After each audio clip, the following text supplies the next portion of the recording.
벌써 새벽 1시야.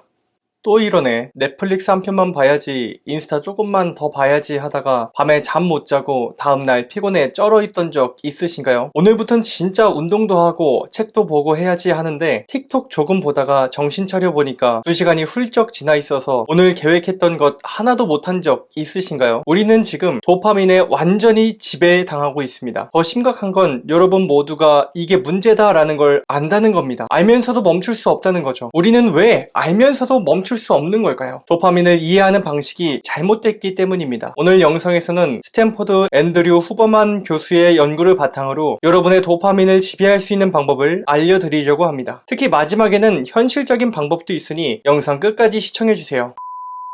스탠포드 앤드류 후버만 교수는 자신의 팟캐스트에서 정말 흥미로운 말을 했습니다. 목표를 이루고 싶으신가요? 그렇다면 목표는 잊으세요. 과정을 즐기는 것, 그것이 여러분의 진짜 목표가 되어야 합니다. 왜 이런 말을 했을까요? 이것에 관해 후버만 교수는 이렇게 이야기합니다. 도파민은 우리가 알고 있는 것처럼 단순한 쾌락 물질이 아닙니다. 이것은 동기부여의 신경 전달 물질입니다. 특히 놀라운 점은 목표를 달성할 때가 아니라 목표를 향해 나아가는 과정에서 더 많은 도파민이 분비된다는 겁니다. 말이 어렵기 때문에 쉽게 바꿔서 말하자면 일상적인 큰 성공과 꾸준한 성장의 차이라는 겁니다. 갑자기 큰 목표를 달성했을 때 행복감은 시간이 지나면 점점 희미해지지만 새로운 취미나 기술을 배우면서 조금씩 발전해 나갈 때는 그 즐거움이 오히려 더 커진다는 거죠. 이게 바로 과정의 힘입니다. 한 번의 큰 성공보다 작지만 꾸준한 성장이 더 많은 도파민을 분비한다는 거죠. 후버만 교수는 이 현상을 도파민 기저선이라는 개념으로 설명합니다. 우리 뇌의 도파민 시스템은 마치 체온처럼 일정한 기준을 가지고 있는데 문제는 SNS나 유튜브, 쇼츠 같은 자극적인 콘텐츠들이 이 기준점을 계속해서 급격하게 올려버린다는 겁니다. 그리고 자극적인 콘텐츠 시청을 하지 않을 땐 도파민이 급격하게 하락하게 되죠. 마치 달달한 디저트를 먹을 때와 같습니다. 먹는 순간에는 행복하지만 먹고 나면 더 단 걸 찾게 되고 결국 평범한 음식은 맛이 없게 느껴지는 것처럼 말이죠. 반면에 과정을 즐기며 얻는 작은 성취들은 다릅니다. 마치 계단을 오르듯 도파민이 조금씩 하지만 꾸준하게 분비됩니다. 마라톤 선수를 예로 들어볼 수 있을 것 같은데요. 결승선을 통과할 때 그 짜릿함은 잠시뿐이지만 매일의 훈련에서 느끼는 작은 발전들이 그들의 도파민 기저선을 꾸준하게 높여주죠. 이것이 바로 성공하는 사람들의 비밀입니다. 그들은 도파민을 소비하는 것이 아니라 도파민에 투자하고 있었던 거죠. 이렇게 과정을 즐기는 것의 중요성은 후버만 교수만의 주장이 아닙니다. 여러 책에서도 비슷한 이야기들을 찾아볼 수 있죠. 제임스 클리어는 아주 작은 습관의 힘에서 아주 재미있는 이야기를 들려줍니다. 바로 영국 사이클 팀에 대한 내용인데요. 영국 사이클 팀은 2003년까지 별로 주목받지 못했습니다. 무려 110년 동안 투르 드 프랑스에서 단 한 번도 우승하지 못했죠. 그런데 이 팀이 10년 만에 세계 최고의 팀이 되게 됩니다. 과연 어떻게 이런 일이 있을 수 있었을까요? 그 비결은 바로 과정에 있습니다. 영국 팀 감독은 결과에 집중하지 않았습니다. 대신 1%씩 개선하자며 작은 것들을 하나씩 바꿔나갔습니다. 좋은 베개를 쓰면 수면의 질이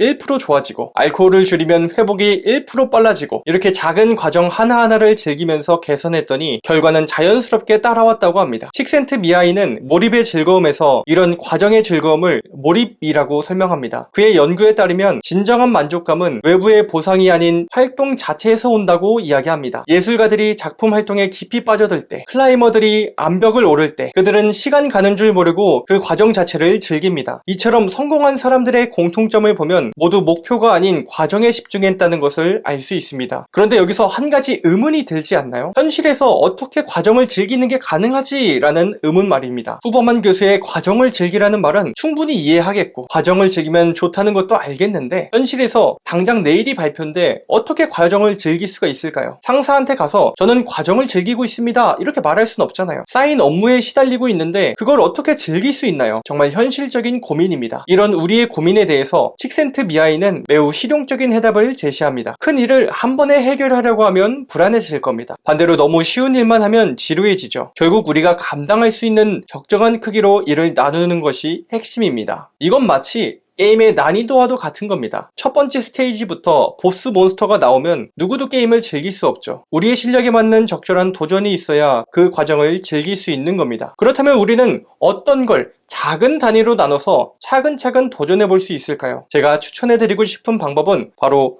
포모도로 테크닉입니다. 포모도로 테크닉은 25분 집중, 5분 휴식하는 단순한 테크닉인데 이걸 마치 게임하는 것처럼 생각해 보는 겁니다. 25분 집중은 하나의 스테이지고 5분 휴식은 세이브 포인트인 겁니다. 게임할 때 세이브 없이 한 번에 다 깨려고 하면 너무나 부담되는 것처럼 큰 일도 한 번에 하려고 하면 힘들 수밖에 없죠. 오늘 보고서 다 써야 되는데 라는 생각 대신 일단 이번 스테이지 25분만 도전해보자 이런 식으로 시작하면 훨씬 수월해집니다. 여기서 팁을 하나 더 드리자면 이 포모도로 테크닉은 아침에 실행하시면 효과가 배 이상 높아집니다. 왜냐하면 아침은 우리 뇌가 가장 맑고 효율적인 시간이기 때문이죠. 카톡, 유튜브, 인스타에 자극폭탄을 맞기 전 그 시간이 아침 시간인 겁니다. 그래서 이때 포모도로를 시작하면 도파민이 건강하게 분비되기 시작합니다. 25분이라는 시간은 게임의 첫 스테이지처럼 너무 어렵지도 너무 쉽지도 않은 완벽한 난이도를 가지고 있죠. 이 정도 시간이면 충분히 뭔가를 이룰 수 있으면서도 부담스럽지 않거든요. 지금까지 도파민을 지배하는 방법을 알아봤는데요. 이 내용을 준비하면서 정말 흥미로운 점을 발견하게 됐습니다. 앤드류 후버만 교수부터 아주 작은 습관의 힘, 제임스 클리어, 몰입의 즐거움, 칙센트 미아이까지 모두 같은 이야기를 하고 있는 겁니다. 성공하는 사람들은 결과가 아닌 과정에서 즐거움을 찾는다. 그리고 오늘 우리는 이 추상적인 조언을 현실로 만드는 방법을 찾았습니다. 바로 25분 집중, 5분 휴식이라는 포모도로 테크닉이죠. 자, 이제 선택은 여러분의 몫입니다. 내일 아침 알람이 울렸을 때 여러분은 어떤 선택을 하실 건가요? 그 선택이 여러분의 인생을 바꿀 수 있습니다. 이젠 더 이상 전날 밤에 넷플릭스 정주행이나 아침부터 시작되는 SNS 스크롤에 휘둘리지 말고 도파민을 지배하는 여러분 되기를 바랍니다. 오늘 영상은 여기까지입니다. 여러분은 어떤 방법으로 도파민을 지배하시고 과정을 즐기고 계신가요? 댓글로 여러분만의 노하우를 공유해주세요. 다음 영상에서 또 만나겠습니다. 지금까지 미스터 JD였습니다.